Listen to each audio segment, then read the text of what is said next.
ہم ڈٹے ہوئے لوگ. سرکار نے فلاح انسانیت کے لیے جو دوسرا کام کیا نا، وہ لوگوں کو احساس دلایا ہے کہ اگر غلطی ہو جائے تو تم نے بندوں کے سامنے اپنے آپ کو کلیئر نہیں کرنا، تم نے تو رب کے سامنے اپنے آپ کو کلیئر کرنا، اللہ کے سامنے تم نے بچنا ہے کہ میرا گناہ معاف. اور حضور احساس پیدا کرتے تھے. بخاری شریف میں قبیلہ غامدیہ کی اس عورت کا تذکرہ موجود ہے جو خود آئی تھی، کوئی گرفتار کر کے نہیں لایا تھا، از خود آئی.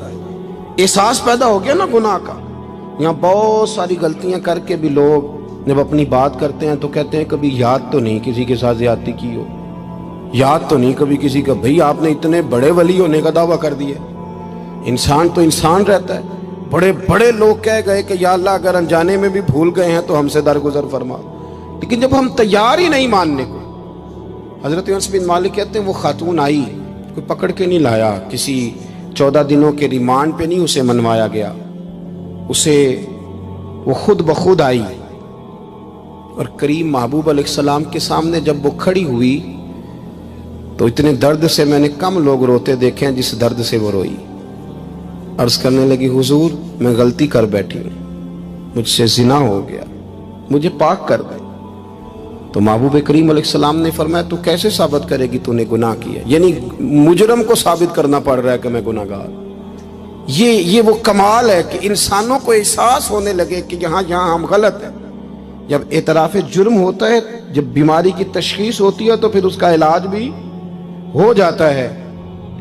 حضرت انس بن مالک کہتے ہیں وہ عرض کرنے لگی حضور میرے پیٹ میں ناجائز بچہ ہے.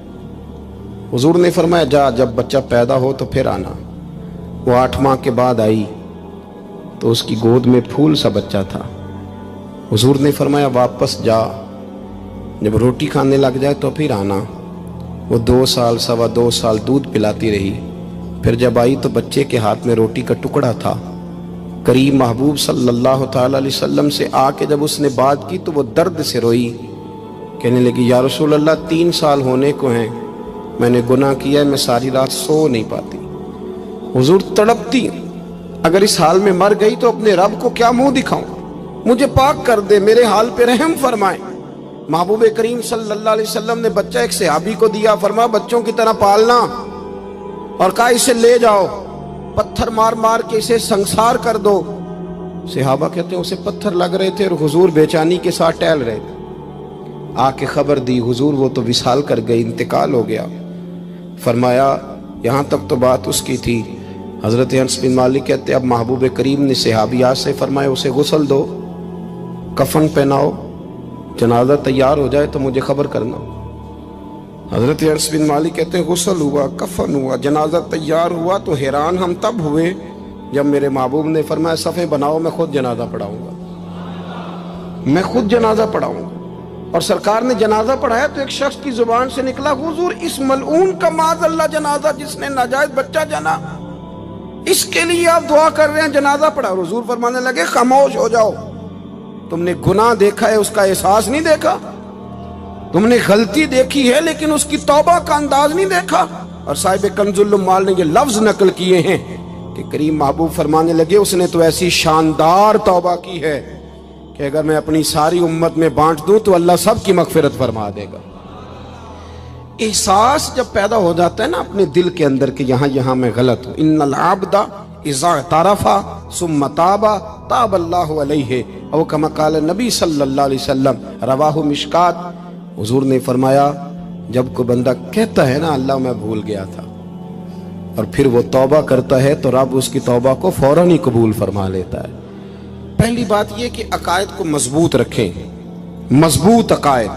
اور یہ جو آج کل ایک اور ماحول چل رہا ہے، کوئی تھوڑا ادھر کوئی تھوڑا ادھر، عقائد وہی درست ہیں جن کی تشریح شیخ عبدالحق محدث دہلوی نے فرمائی. عقائد وہی درست ہیں جن کی بابت حضرت مجدد الفسانی لکھ گئے، اور ان سب کو اگر کھلا کر کے بیان کیا تو امام احمد رضا فاضل بریلوی نے بیان کیا. انہی بزرگوں کی باتوں کو کھول کر ہمارے سامنے رکھا. مضبوط عقائد کی زندگی گزاریں. اور دوسری بات اگر کبھی کوئی غلطی ہو جائے پھر اس کا احساس پیدا کریں، پھر اس سے توبہ کریں. تیسری بات جو فلاح انسانیت کے لیے بڑی ضروری ہے وہ یہ ہے کہ تھوڑا احساس پیدا کریں دوسروں کا. میری زندگی میری ذات سے شروع ہوتی ہے. میری ذات سے، میرے سے ہنس کے بولو، میری بات مانو، میرے پیچھے چلو، میرے آرام میں خلل نہ آئے، میری طبیعت کے مطابق. بھئی آپ کی طبیعت کے مطابق چلیں تو پھر تو آپ بہت بڑے خود غرض ہوئے کہ آپ نے صرف اپنے لیے سوچا. محبوب کریم کا کمال یہ تھا کہ حضور نہ دوسروں کا بڑا احساس فرماتے تھے. آپ بخاری مسلم کی وہ حدیث پڑھیں تو حیران ہو جائیں کہ سرکار فرماتے ہیں میں جب نماز کی نیت باندھتا ہوں تو میرا دل کرتا ہے میں لمبی نماز پڑھاؤں. جب میرا کسی کام کرنے کو دل کرے تو پھر میں ساری دنیا کچلنی پڑے تو میں کر جاتا ہوں. لیکن حضور فرمانے لگے کہ میرا دل کرتا ہے میں لمبی نماز پڑھاؤں، لیکن پھر میرا خیال آتا ہے کہ پیچھے بوڑھے بھی ہیں، بیمار بھی ہیں، بچے بھی ہیں. یا رسول اللہ نماز اللہ کی اور خیال بندوں کا. فرمایا میں بوڑھوں، بیماروں اور بچوں کا خیال کرتے ہوئے اللہ کی نماز کو مختصر کر دیتا ہوں. احساس جب طبیعت ہمارے ہاں نا تیزی کے ساتھ احساس ختم ہوا ہے، تیزی کے ساتھ ہم نے اتنی نفی شروع کی. ہمارے تو اہل تصوف میں اللہ ماشاءاللہ اب تربیت کا طریقہ یہ ہے کہ صرف میں ہوں، میرے سوا کوئی بھی نہیں. حالانکہ طریقت تو اس کا نام تھا کہ میں نہیں باقی سارے ہی ہیں.